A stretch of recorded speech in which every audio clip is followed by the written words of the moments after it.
I learned early that being adopted meant being reminded of it constantly. Not in the gentle, loving way adoptive families are supposed to work. No heartwarming conversations about being chosen or wanted. Instead, it was weaponized. Every argument, every family decision, every moment when they wanted to exclude me, my adoption status became the justification. Real family decides this. Blood relatives only for this discussion. You wouldn't understand family loyalty. I was 8 when Marcus first used it against me. We'd both wanted the same toy at Christmas, and when I got it, he whispered to Mom that adopted kids shouldn't get better presents than real children. Mom returned my gift the next day. Marcus got an upgraded version. I was 12 when Dad explained I couldn't have a say in family business discussions because it wouldn't be right, since I wasn't biologically connected to the company's legacy. I sat outside the office door while Marcus, only 10, was brought in to learn the business. I was 16 when Aunt Patricia loudly announced at Thanksgiving that the family company would stay in the bloodline, and that I should prepare for a different career path.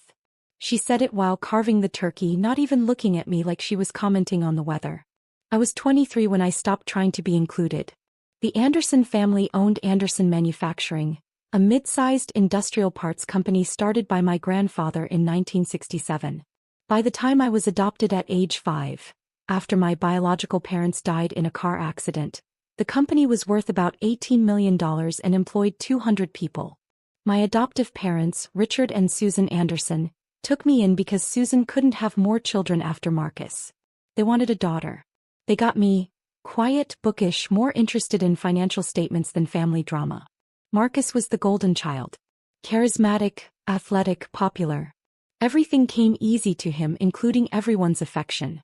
He was groomed from childhood to take over Anderson Manufacturing someday. Private business school, internships, networking events. The company's future CEO. I went to State College on academic scholarships. Studied finance and economics.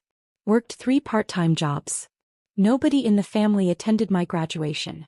Marcus threw a yacht party for his graduation from business school. The whole family flew to Miami. After college, I worked as a financial analyst at a corporate firm in Chicago. I was good at it, really good. I could spot undervalued assets, predict market trends, identify failing companies that could be restructured. My bosses noticed. Within 4 years, I'd made senior analyst. I also started investing. Small amounts at first, but strategic. Tech startups before they exploded. Real estate in neighborhoods about to gentrify. Index funds during dips. My portfolio grew steadily. Meanwhile, Marcus joined Anderson Manufacturing as Vice President of Operations, a title Dad created for him. Marcus had an office, an assistant, and absolutely no idea how to actually run a business. He went to long lunches, played golf with clients, and took credit for other people's work. The company started struggling around 2019. Nothing catastrophic, but the margins were tightening. Competition from overseas manufacturers was intensifying. Dad's old-school management style wasn't adapting to new market realities. I could see it in the quarterly reports. Yes, I still received them as a family member, even if I wasn't invited to meetings. Revenue was flat. Operating costs were climbing. Several key contracts were expiring. I was 27 when the opportunity appeared. A private equity firm was circling Anderson Manufacturing, looking for vulnerable mid-sized companies to acquire. They approached Dad with an initial offer. Dad refused, indignant. This company stays in the family. But the financial pressure was building. Dad needed capital for equipment upgrades and facility expansion. The banks were getting nervous about extending more credit. The company was cash poor despite its assets. That's when Dad did something desperate. He created a new class of non-voting preferred shares and sold them to private investors to raise capital quickly. It was a complex financial instrument that gave investors ownership stake and dividends without control over business decisions. The family would maintain control through the original common voting shares. Everyone would keep their power. The investors would just collect dividends quietly. Dad was so focused on maintaining voting control that he didn't pay attention to who was buying the preferred shares. He hired a third-party investment firm to manage the sale discreetly, and as long as the capital came in, he didn't ask questions. I bought 67% of those preferred shares through a series of LLC holdings and investment vehicles. Cost me nearly everything I'd saved and invested over 8 years. $4.2 million. To Dad, to Marcus, to everyone, I was still just the adopted kid working some finance job in Chicago. They had no idea I'd become a senior investment analyst managing a $40 million portfolio. They never asked about my career. I never volunteered. The paperwork was structured through multiple legal entities. My name didn't appear on any immediate documentation. Just corporate designations: Meridian Holdings LLC, Cascade Investment Trust, North Shore Capital Partners. The lawyers assured me it was all legal and properly structured. The preferred shares carried one critical provision that Dad's attorneys had buried in the fine print and apparently never explained to him.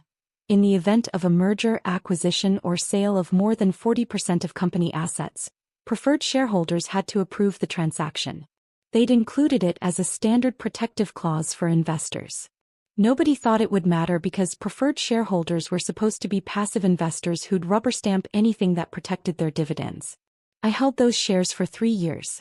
Collected quiet dividends. Watched the quarterly reports. Said nothing. The company continued struggling. Marcus's mismanagement was becoming impossible to hide. A major contract fell through because Marcus had insulted the client's procurement officer at a golf outing. An equipment upgrade went 40% over budget because Marcus hadn't bothered to get competitive bids. Dad kept covering for him. He's learning. He's family. He'll grow into it. I visited home maybe twice a year. Christmas and Thanksgiving out of obligation. The visits were always the same. Barely acknowledged arrival, excluded from family discussions, seated at the kids' table with cousins 10 years younger, reminded in dozens of subtle ways that I wasn't really one of them. Marcus got married last year to Brittany, a woman whose personality consisted entirely of brand names and Instagram filters. The wedding cost $300,000. Dad paid for everything. When I'd gotten married 3 years earlier to Daniel, a wonderful architect I'd met in Chicago, nobody from the family attended. Mom sent a card. It arrived 2 weeks after the wedding. Daniel understood. He'd seen how they treated me. "You don't owe them anything," he'd say. But I kept showing up to holidays anyway. Some stupid part of me still hoping they'd see me as family. That hope died completely last month. Dad called a major family meeting at the company's headquarters. Marcus sent a group text: "Big announcement. All family members required to attend.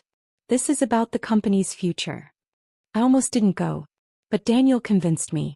Maybe this is them finally including you. Maybe it's changing. I drove 4 hours from Chicago to our hometown of Riverside. Walked into the familiar building where I'd spent countless childhood hours being excluded from real business. The conference room was full. Mom, Dad, Marcus, Brittany, Aunt Patricia, Uncle Tom, several cousins who joined the company in various positions. The walls were lined with photos of Anderson family leadership through the generations.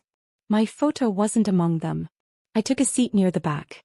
Several people glanced at me with surprise, like they hadn't expected me to actually show up. "Glad you could make it, Maya," Dad said with forced pleasantness. "Since this affects the family, we thought you should hear the news." Marcus stood at the head of the table, practically glowing with self-importance. He'd put on weight since the wedding and his expensive suit was tailored to hide it. He clicked a remote and a presentation appeared on the screen.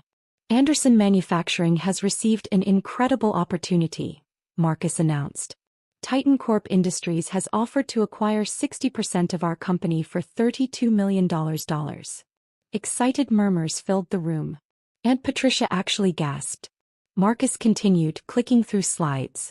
"This merger would give us access to Titan Corp's distribution networks, their client base, their manufacturing facilities.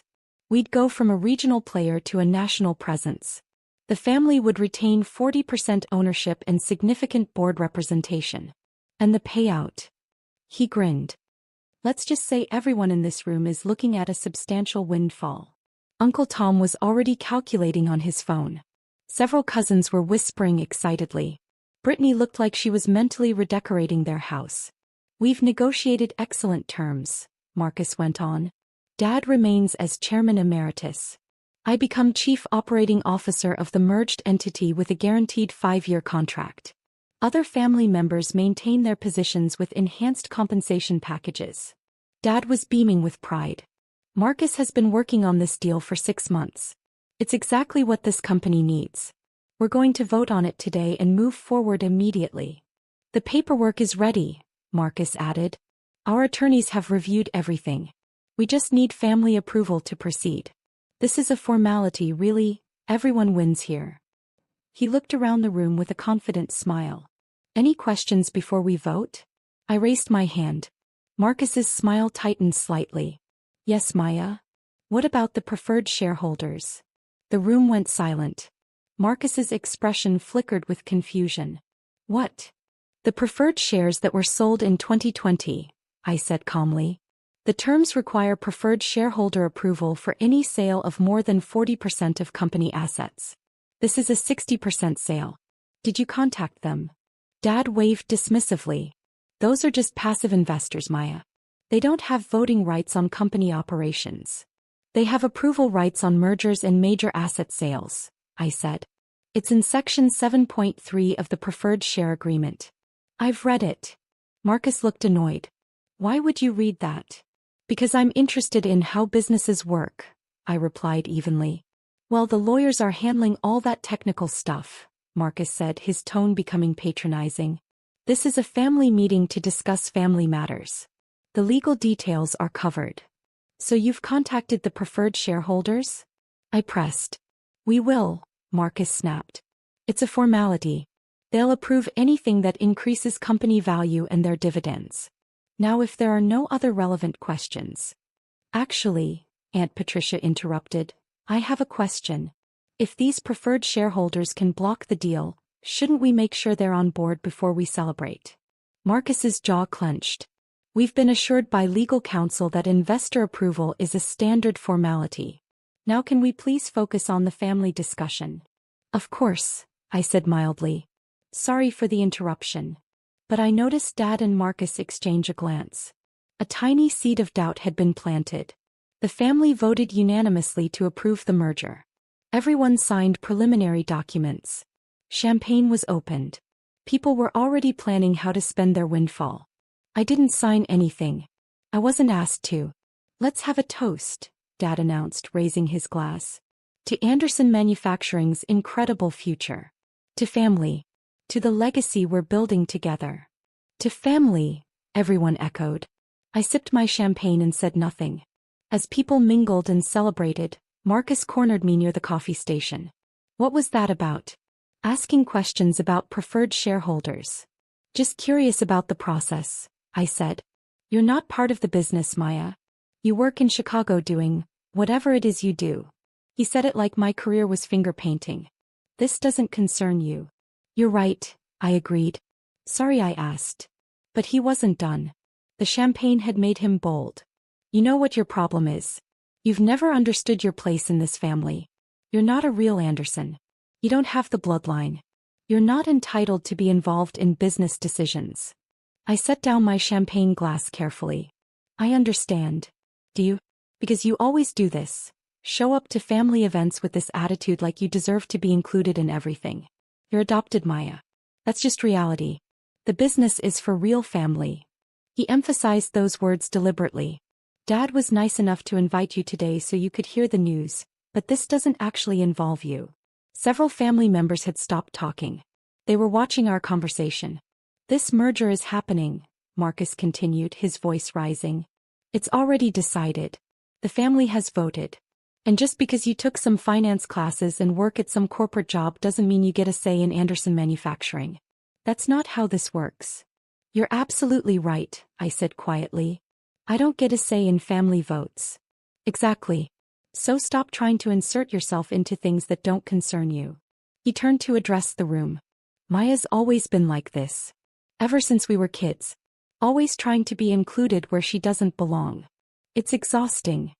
A few people laughed nervously. Dad didn't tell Marcus to stop. Mom looked away. Aunt Patricia nodded. The business has always been for blood relatives, dear. That's just tradition. Nothing personal. I understand completely, I said. I should probably go. Long drive back to Chicago. Yeah, probably best, Marcus agreed. We've got a lot of real business to discuss anyway. Family business. I collected my coat and bag. As I walked toward the door, Brittany called out, "Maya, don't feel bad. You can come to our celebration dinner next week after the deal closes. We'd love to have you there to celebrate with us." "Thanks," I said. "I'll check my schedule." I drove back to Chicago in silence. Daniel was waiting when I got home. "How was it?" he asked. "About what I expected," I said. "Did they include you in the discussions?" "For about 5 minutes. Then Marcus reminded everyone that I'm adopted and therefore not entitled to be involved in real family business decisions." Daniel's expression darkened. "He said that? In front of everyone? Dad didn't stop him. Nobody defended me." I sat down on our couch, suddenly exhausted. "They're selling 60% of the company to Titan Corp. Everyone's celebrating their windfall. Are you okay?" I thought about it. Actually, I am. Because they're going to learn something very soon. "What?" "That being family isn't just about blood. It's also about basic human decency and respect. And they're about to find out what happens when you treat people like outsiders for their entire lives." Daniel sat next to me. "What are you going to do?" "Wait for the phone call," I said. "It should come in about 48 hours. "What phone call?" I smiled. "The one where they discover that the adopted kid they've dismissed for 28 years owns 67% of the preferred shares in their company. And that their $32 million merger can't proceed without my approval."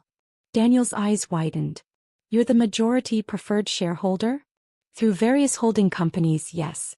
I bought the shares 3 years ago when Dad was desperate for capital. He sold them through a third-party firm and never bothered to investigate who was buying them." "Does anyone know?" "Not yet. But their lawyers will figure it out very quickly once they start the formal merger process with Titan Corp. There's extensive due diligence required. The preferred shareholder approval is mandatory. They'll request contact information for all preferred shareholders to get signatures. And then they'll discover that Meridian Holdings, Cascade Investment Trust, and North Shore Capital Partners are all controlled by me. That I own 67% of the preferred shares. That I have effective veto power over this merger. What are you going to do?" "I'm going to make them ask. Politely. Respectfully. As equals. And then I'm going to decide whether people who've spent nearly 3 decades telling me I'm not real family deserve to have me approve a deal that will make them millions." The call came on Wednesday morning. I was in a meeting at work when my personal phone buzzed repeatedly. 7 missed calls from Dad. 4 from Marcus. 3 from a number I didn't recognize. Then my work phone rang. Our receptionist. "Maya, there's an attorney named Gerald Hutchinson calling for you. Says it's urgent regarding Anderson Manufacturing." "Transfer it to my office," I said. I closed my office door. Took a breath. Answered professionally. "This is Maya Chin." "Miss Chin, this is Gerald Hutchinson from Hutchinson and Bradshaw LLP. We represent Anderson Manufacturing in their proposed merger with Titan Corp Industries. Do you have a moment to discuss some urgent business matters?" "Of course." His voice was careful, professional. "We're conducting due diligence for the merger, and we've encountered an unexpected situation. Our research indicates that you may have a controlling interest in the preferred shares of Anderson Manufacturing. Specifically, you appear to own or control 67% of said shares through multiple investment entities." "That's correct," I confirmed. "Pause. I see. Were you aware that preferred shareholder approval is required for this merger to proceed?" "Yes, I was aware. It's specified in Section 7.3 of the Preferred Share Purchase Agreement." Another pause. "Yes. Exactly. Miss Chin, I'll be direct. Anderson Manufacturing cannot complete the merger with Titan Corp without your approval. You are the majority preferred shareholder. Your signature is legally required." "I understand. The family was unaware of your ownership stake. Richard Anderson and Marcus Anderson have been attempting to reach you. I noticed the calls. Would you be willing to come to our offices to discuss the situation? We're in Riverside. We could arrange a meeting as early as tomorrow." "I could come Friday," I said. 2 p.m. "Friday at 2 p.m. would be excellent. Thank you, Miss Chin. I'll send you the address and details." "One thing, Mr. Hutchinson?" "Yes." "Who will be attending this meeting?" "The family members involved in the business. Richard, Marcus, and the board members. Titan Corp's representatives. Our legal team." And the company's financial advisors. Perfect. See you Friday. I hung up and immediately received another call. I let it go to voicemail. Then Marcus. Also to voicemail. Then a text from Marcus. Call me now. Urgent family emergency. I texted back. I have a meeting with the lawyers on Friday. We can discuss everything then. My phone exploded with calls and texts. I silenced it. Daniel brought home Thai food that night. Are you nervous? Not even a little bit, I said. I've been preparing for this my entire life. Every time they excluded me, dismissed me, reminded me I wasn't real family, they were training me not to care about their feelings. What are you going to do? I honestly don't know yet. Part of me wants to approve the merger, take my dividends and never speak to them again. Part of me wants to block it entirely just to watch Marcus's face. And part of me wants to see if they're capable of basic human decency when they need something from me. They won't apologize, Daniel predicted. Probably not. But I want them to understand that they need me. That the adopted kid they've dismissed for 28 years has power they never anticipated. That bloodlines don't matter when you're signing legal documents. Friday afternoon I drove to Riverside. I'd taken the day off work. Dressed in my best business suit, Navy Tom Ford, the one I'd bought when I made senior analyst. Professional. Expensive. Powerful. The law offices of Hutchinson and Bradshaw occupied the third floor of the nicest building in downtown Riverside. The receptionist's eyes widened slightly when I gave my name. They're waiting for you in the main conference room. Right this way. She led me down a hallway lined with oil paintings and mahogany paneling. Through the glass walls of the conference room I could see them all waiting.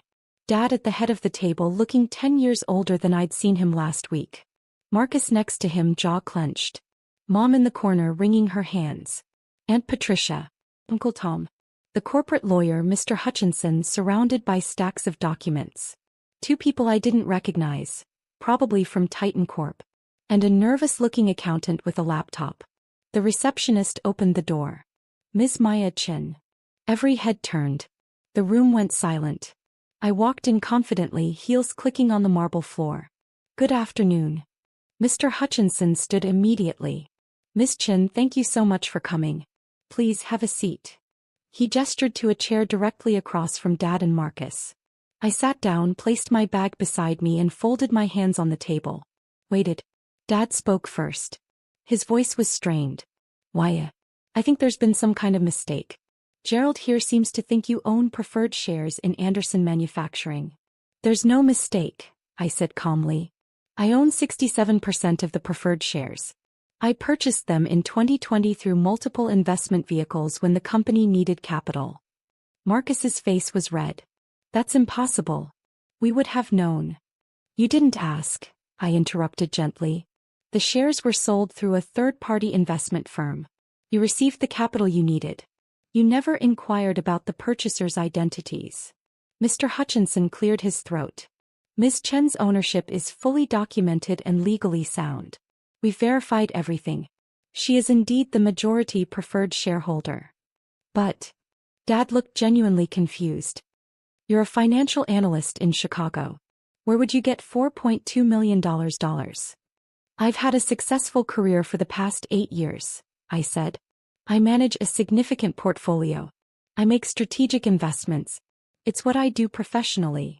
You never told us you had that kind of money, Mom said quietly. You never asked about my career, I replied. In 28 years, none of you ever asked what I actually do, what I earn, or what I've accomplished. You assumed I was struggling because that fit the narrative you'd created. Silence. Marcus found his voice. Okay, fine. You own some shares. But this is just a formality, right? You'll approve the merger? It benefits everyone, including you. Your dividends would increase significantly. I'm aware of the financial benefits, I said. So you'll sign? Dad asked hopefully. I looked at him directly. That depends. On what? Marcus demanded. On whether you're capable of treating me like a human being instead of an outsider. The room went very quiet. Last week, I continued, my voice steady, Marcus told me I'm not real family. He said business decisions are for blood relatives only. He announced to a room full of people that I'm adopted and therefore not entitled to be involved in Anderson Manufacturing. And not one person disagreed with him. Not one person defended me. Dad's face paled. For 28 years, you've reminded me I'm not really an Anderson. That I don't belong. That I'm not entitled to the same treatment as Marcus. You didn't come to my wedding. You forgot my birthdays. You excluded me from holidays and business discussions. You made me feel like a stranger in the only family I've ever known. Maya, Mom started. I'm not finished. My voice was calm but firm. You treated me like I was worth less because I wasn't connected to you by blood. And now, ironically, the only thing standing between you and $32 million is a legal document that requires my signature. Blood doesn't matter in contract law. Only ownership does. Marcus was shaking. Are you seriously going to block this deal because your feelings are hurt? My feelings aren't hurt, Marcus. I stopped letting you hurt my feelings years ago. I'm simply pointing out the situation you're in. You need something from someone you've spent decades dismissing as irrelevant. What do you want? Dad asked. Money? A larger share of the proceeds? A position in the company? I don't want any of those things. Then what? Marcus nearly shouted. I want you to understand what you did, I said simply. I want you to recognize that the family member you treated as disposable held power you never anticipated. I want you to feel what it's like to need something from someone who has every reason to refuse you. Mr. Hutchinson interjected carefully. Miss Chin, may I ask your intentions regarding the merger approval? I turned to him. What happens if I refuse to sign? The merger cannot proceed. Titan Corp has made it clear they won't move forward without complete ownership transparency and all required approvals. If you refuse, the deal collapses. And Anderson Manufacturing would continue as is. No capital injection. No expansion. No merger benefits. He paused. Given the company's current financial situation, that would be challenging. One of the Titan Corp representatives spoke up. Our offer is contingent on immediate acceptance. If this delays more than 2 weeks, we'll likely withdraw and pursue other acquisition targets. I nodded slowly. I see. Maya, please, Dad said. This merger would secure the company's future. It would provide for the entire family. Your mother and I could retire comfortably. Marcus would have a stable executive position. Everyone benefits. Including me? I asked. Do I benefit from helping people who made it clear I don't belong? You'd receive substantial dividend increases, the accountant offered nervously. Your shares would be worth significantly more. I'm already wealthy, I said. I don't need more money. I need to decide whether people who've treated me as less than family for 28 years deserve my help. Marcus stood up abruptly. This is ridiculous. You're seriously going to torpedo a $32 million deal because you're bitter about childhood stuff? Grow up, Maya. This is business. Sit down, Marcus, Dad said sharply. No. This is insane. She's not even real family and now she's holding us hostage because she's... Marcus. Dad's voice was thunderous. Sit down. Now. Marcus sat, his face purple with rage. Dad looked at me. For the first time in my life I saw something in his eyes that might have been respect. Or fear. Or both. Maya, he said carefully. You're right. We treated you terribly. We excluded you. We dismissed you. We made you feel unwanted in your own family. He paused. I don't have an excuse for that. We were wrong. It was the closest thing to an apology I'd ever received from him. If you approve this merger, Dad continued, what would you need from us? I considered the question. I don't want money or position. I don't even want an apology because I don't think any of you are truly sorry. You're only sorry now because you need something from me. Then what? Mom asked, tears in her eyes. I want honesty, I said. I want you to admit, right now in front of all these witnesses, that you treated me as less than family because it was convenient. That you dismissed my achievements because acknowledging them would have meant acknowledging me as an equal. That everything Marcus said last week reflected what you all actually believe. The silence was deafening. And then, I continued, I want you to understand that I'm approving this merger not because of anything you've done to deserve it, but because I'm choosing to be a bigger person than any of you have ever been to me. I'm going to sign these documents because it's the right business decision, and because I don't believe in punishing innocent employees and shareholders for your personal failures. I turned to Mr. Hutchinson. I'll approve the merger. With 2 conditions. What conditions? He asked. First, my approval and shareholding remain confidential. The public documentation shows preferred shareholders approved, but doesn't list my name. I don't want to be associated with this family publicly. That can be arranged, Mr. Hutchinson said, making a note. Second, I want all future preferred shareholder dividends donated to a scholarship fund I'm establishing. It will provide college funding for adopted children pursuing careers in business and finance. I don't want a penny from this company. Dad's eyes widened. Maya, you don't have to. That's my condition, I said firmly. Take it or leave it. Mr. Hutchinson looked at Dad. Those terms are acceptable? Dad nodded slowly. Yes. Acceptable. Then draft the approval documents, I said. I'll sign them today. The relief in the room was palpable. The Titan Corp representatives immediately began discussing next steps with the lawyers. The accountant started typing furiously on his laptop. I stood to leave. Maya, wait, Mom said. Please. Can we talk? Really talk. I looked at her. At all of them. Dad's defeated posture. Marcus's humiliated expression. Aunt Patricia staring at the table. Uncle Tom, who'd participated in every exclusion without a word of protest. No, I said gently. There's nothing left to talk about. You'll have your merger. I'll have peace knowing I'm nothing like you. That's enough. I turned to Mr. Hutchinson. Send the documents to my attorney for review. I'll sign them once he confirms everything is in order. You have my contact information. Of course, Ms. Chin. Thank you for your cooperation. I walked toward the door. As I reached it, Marcus called out. You think you're better than us? I turned back. No, Marcus. I don't think I'm better than you. I know I'm different from you. I know that when I had power over people who hurt me, I chose compassion over revenge. You would have never done the same. This isn't over, he said. Yes, it is, I replied. After the merger closes, I'm selling all my shares. I'm severing every financial connection to Anderson Manufacturing and to this family. You'll never need anything from me again. And I'll never have to pretend we're family. I walked out of the conference room, down the hallway, out of the building. Got in my car. Drove away from Riverside and everything it represented. My phone buzzed. A text from Daniel. How did it go? I smiled. I'll tell you over dinner. But the short version. I approved the merger, established a scholarship fund for adopted kids, and walked away from the family forever. I feel lighter than I have in years. 3 weeks later, the merger closed. Anderson Manufacturing became part of Titan Corp Industries. The family members received their payouts. My preferred shares converted to Titan Corp stock, which I immediately sold. The scholarship fund was established with my proceeds. The Maya Chin Foundation for Adopted Scholars. First-year funding. Full tuition, room and board for 12 students. I received one letter from Dad afterward. I didn't open it. I donated it to the foundation's office to use as scratch paper. Marcus sent angry texts for a week. I blocked his number. Mom tried calling several times.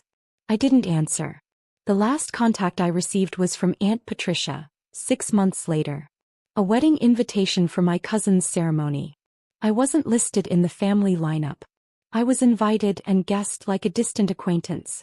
I sent a polite decline and a generous gift card. I'm 30 now.